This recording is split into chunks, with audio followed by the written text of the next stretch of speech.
when you're playing video games, what's basically the most important thing you use? The controller. So, hello. Hi everybody.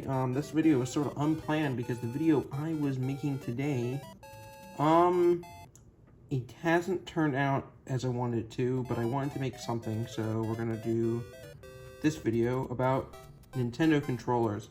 And because why not, I'm gonna rank them the standard S through F tier thing that every YouTuber does, but yeah, I don't.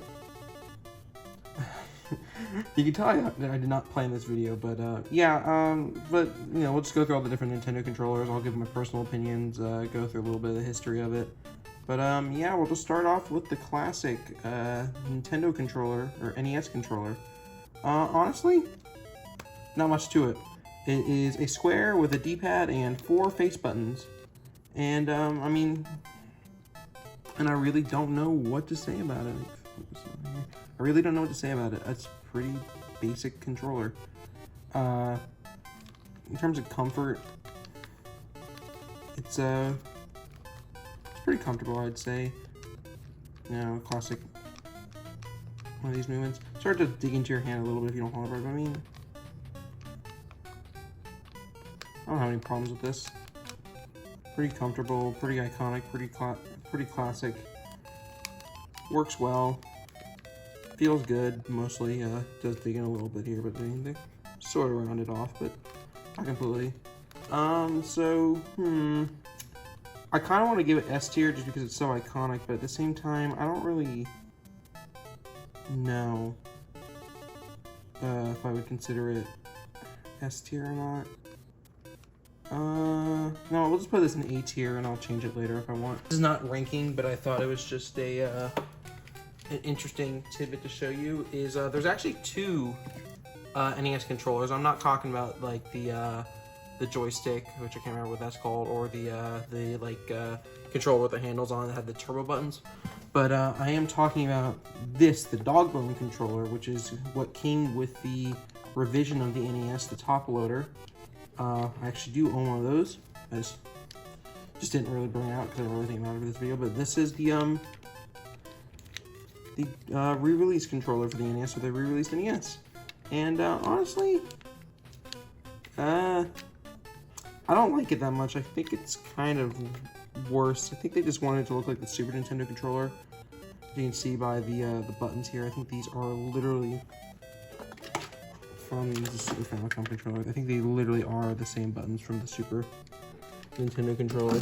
So yeah, I'm not ranking this controller, but I do think it is a worse controller. It's sort of like, you kind of go like this. I mean, it's fine. If I did rank it, I'd probably give it like a C tier, but yeah, whatever. I'm not counting it as part of the ranking. Alright, next controller. Super Nintendo controller.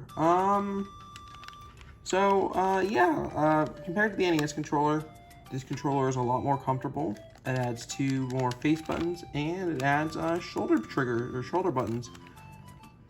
Honestly, this is one of my favorite controllers of all time. It's so comfortable. The buttons, it just feels so nice here. This is sort of what came up with the button arrangement in this way, where it's sort of a diamond. You have it in this diamond pattern, which is they're still using that pattern today on pretty much all controllers for face buttons. Start, select, D-pad. I think the D-pad on the NES controller actually feels better, but these are getting up there in age, so I don't think that's a completely fair comparison. But I mean, I think the D-pad on the NES controller did feel a little better, but all the buttons here, you have the nice outward and then the concave buttons. The shoulder triggers feel so nice. It's much more comfortable to hold in the hand because it's got the nice rounded corners over here. Yeah, I mean, we also have the Super Famicom controller, same thing. I just think that the Super Nintendo controller looks a lot cooler. I think the Super Nintendo in general looks a lot cooler than the Super Famicom or the PAL SNES. But actually also too, on the Super Famicom controller, these buttons are all I don't know the word for it, but they're all like they all push out, whereas these on the top buttons, they are concave on the inside, and these two are like out. But on the Super Famicom controller, these are all extruded. So it's sort of interesting to know.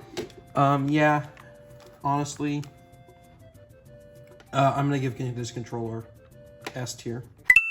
Next up, we have the monstrosity. Yeah, this one is it's interesting. I don't think it's horrible,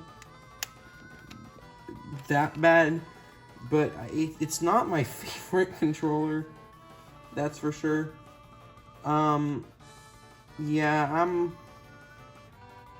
what to say about it. So, okay, let's talk about the way that most people play it, and that is with your left hand on this, like, looks like the Wii nunchuck looking thing down here, and then your right hand here.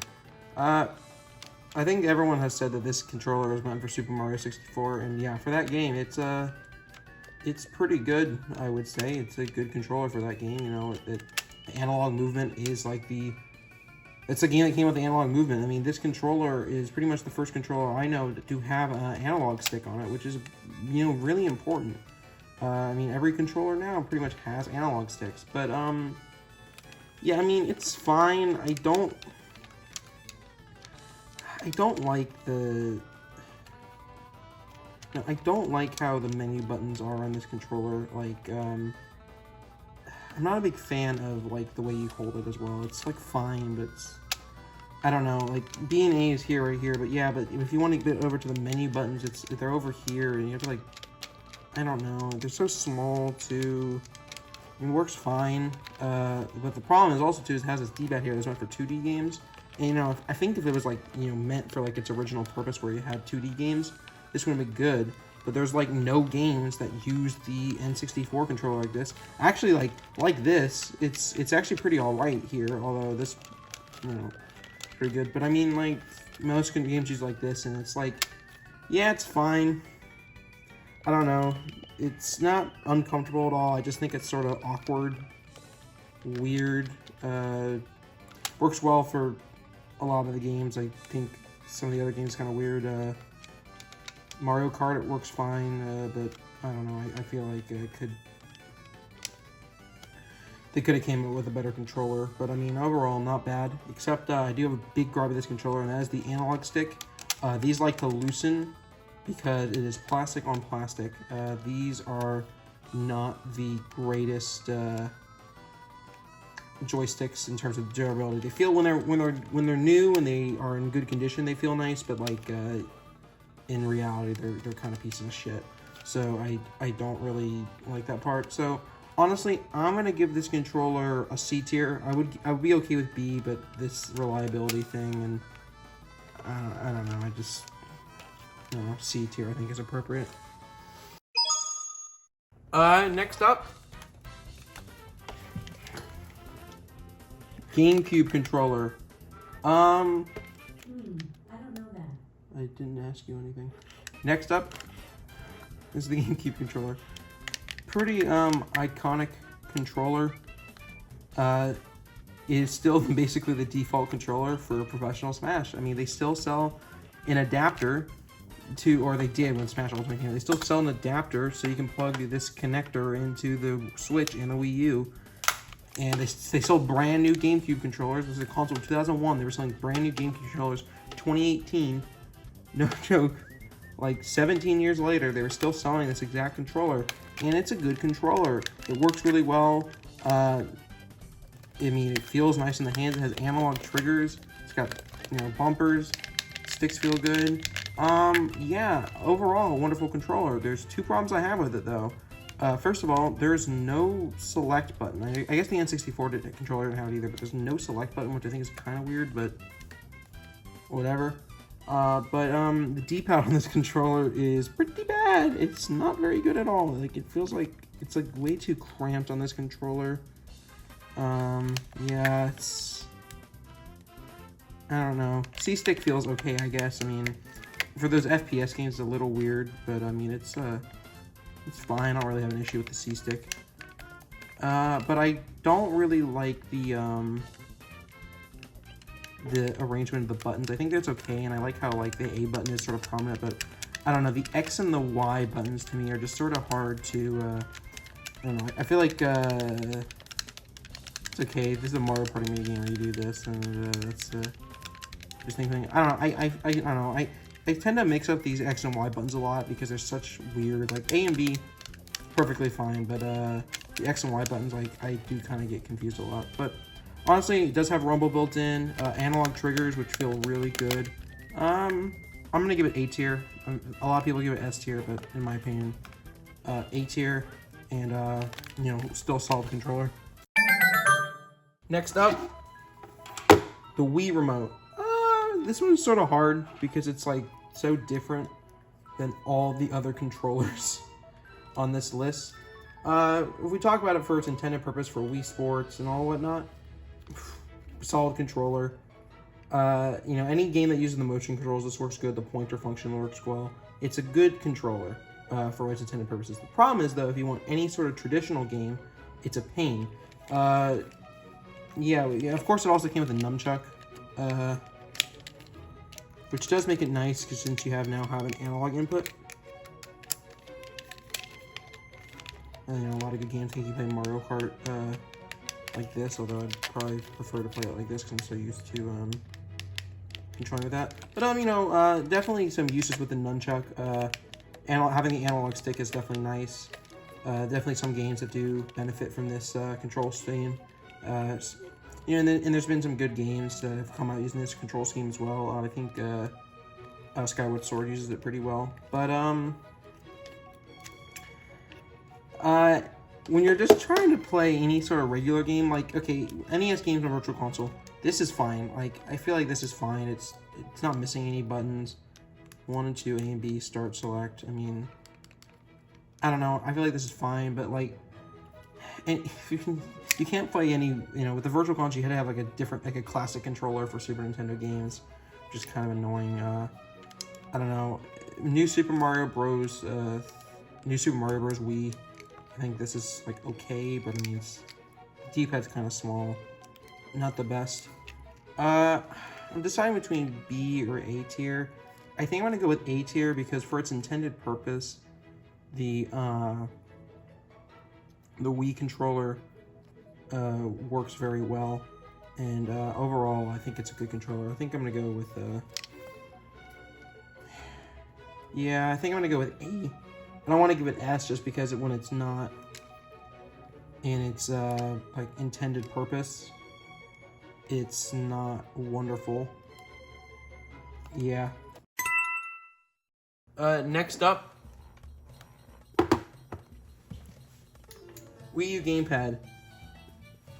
This one's again hard to rank compared to the other ones just because of what it is. So obviously, it's not just a controller; it has a whole ass screen on it. But we're just gonna we do ignore the controller aspect of it. Oh hi, you can see my face there. You ignore the controller or the screen aspect of it and just look as a controller. Overall, pretty solid. Analog sticks feel nice. D-pad feels nice. Face buttons feel nice, although these have a tendency to get stuck sometimes, I've noticed. The triggers are not analog, which kind of sucks, I cannot lie. But, I mean, they feel nice. Everything feels nice.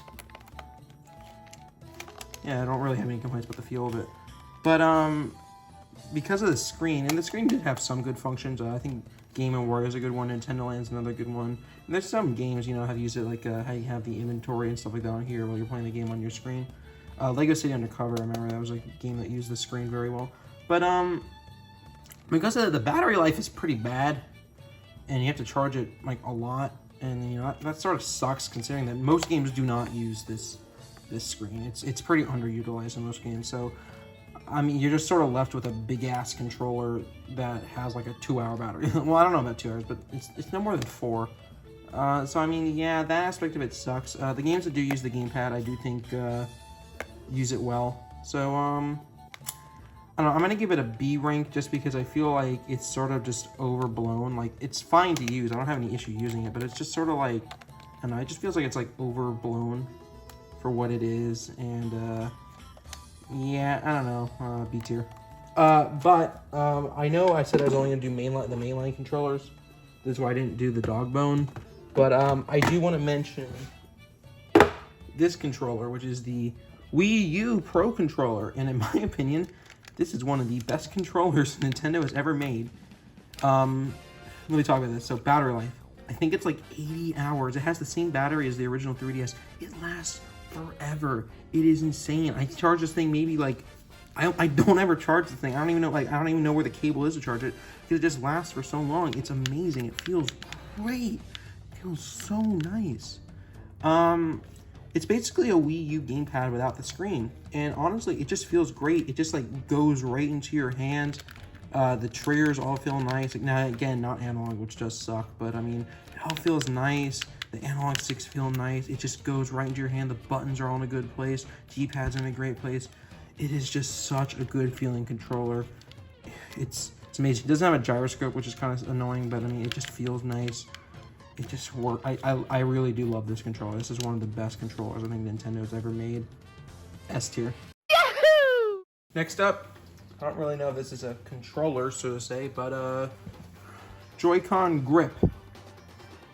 When the Switch came out, I mean, this is all I had, and I mean, to be honest, yeah, it gets the job done. It's nothing really, like, special.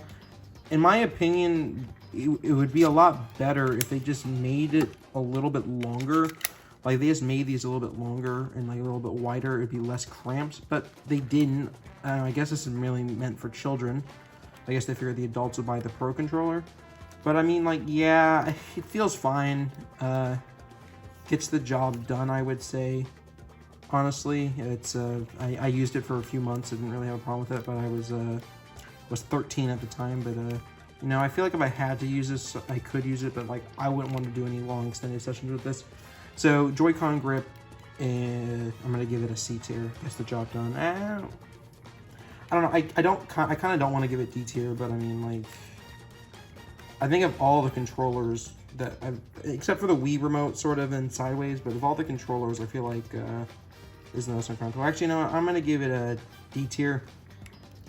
Like, it comes with it, which is cool, but I don't know. I'm gonna honestly give it a D tier. I think it's a pretty, like, okay. It's like it would be an easy B tier, I think, if they just made it wider and then made the things a little bit longer, but they didn't. So I'm gonna give it D tier. It's, again, if this is the only way you have to play Switch, it's fine. I'll get the job done. You can do what you need to do, but yeah, I wouldn't really completely recommend it. But if you're a kid too, I guess it's fine.